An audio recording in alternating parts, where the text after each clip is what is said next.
Hello everyone, मैं doctor विलिशा Bothra. आज हम एक ऐसी कॉमन डिसीज के बारे में बात करेंगे जो आजकल की सीडेंटरी लाइफस्टाइल में बहुत ही कॉमन है। आज हम बात करेंगे प्रेगनेंसी में होने वाली डायबिटीज में। इसे कहते हैं जीडीएम यानी कि जेस्टेशनल डायबिटीज मेलाइटस। तो प्रेगनेंसी एक डायबिटोजेनिक स्टेट है, यानी कि माँ को उस टाइम पे बच्चे को सप्लाई करने के लिए मैक्सिमम शुगर लगती है। तो माँ हर जगह से, उसकी लिवर से, आंतों से, सब जगह से शुगर इकट्ठी करके उसके ब्लड में लाके बच्चों को आवल के थ्रू सप्लाई करता है ताकि बच्चा एक्टिव रह सके और हेल्दी रह सके। तो इसलिए माँ के अंदर डायबिटीज होने के चांसेस बढ़ जाते हैं। अब इसकी नॉर्मल वैल्यू क्या होती है? तो डायबिटीज में अगर हम फास्टिंग की बात करें तो 95 होनी चाहिए। रैंडम अगर शुगर लेते हैं, यानी कि कभी भी अगर दिन में कभी भी जांच करें तो 100 होनी चाहिए।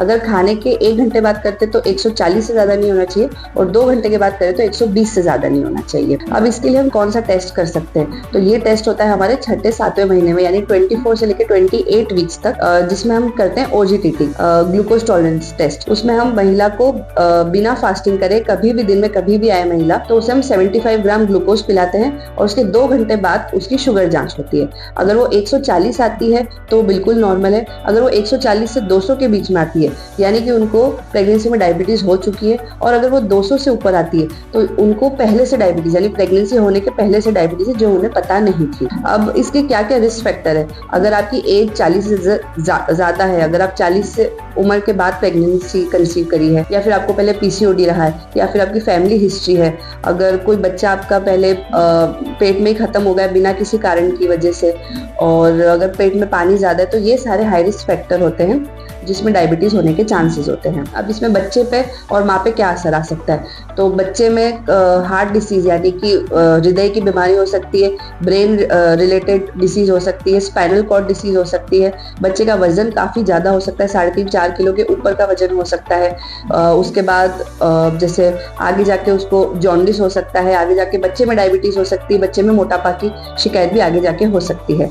माँ में अगर देखा जाए तो उसमें प्रीटर्म लेबर यानी कि जल्दी डिलीवरी के होने चांसेस, मेम्ब्रेन रप्चर हो सकती है, बार बार फंगल इन्फेक्शंस हो सकते हैं, और डायबिटिक कीटोएसिडोसिस यानी कि शुगर लेवल बहुत ज्यादा भी बढ़ सकता है। अब इसको रोका कैसे जा सकता है? तो सबसे पहले तो अगर आपका HbA1c यानी 3 महीने का एवरेज बॉर्डर लाइन आता है, जैसे 5.8, 5.9 आता है, और शुगर लेवल एकदम बॉर्डर पे आती है, तो आपके डाइट से हम कंट्रोल कर सकते हैं, जिसमें से हाई फाइबर डाइट लेना है, एक्सरसाइज करना है, योगा करना है, प्रोटीन रिच डाइट आपको खानी है, और शुगर जैसे कि चावल, आलू, ये सब शुगर रिलेटेड जो जूस होते हैं वो सारे बिल्कुल बंद कर देने हैं। अगर इसके बाद भी अगर आपकी शुगर कंट्रोल नहीं होती है तो फिर आपको हम इस पर डायरेक्ट इंसुलिन पे लेते हैं। डायबिटीज प्रेगनेंसी में जो होती है उसमें कभी भी दवाइयों से कंट्रोल नहीं किया जा सकता है, क्योंकि जो दवाई होती है वो आवल के थ्रू बच्चे में जाती है। इस वजह से बच्चे का शुगर लेवल कम हो सकता है, तो हम कभी भी दवाइयों से प्रेफर नहीं करते, डायरेक्ट इंसुलिन पे लेते हैं। और अगर आपको ऐसी कोई भी हाई रिस्क फैक्टर है तो आप हमेशा सेकेंड ट्राइमेस्टर में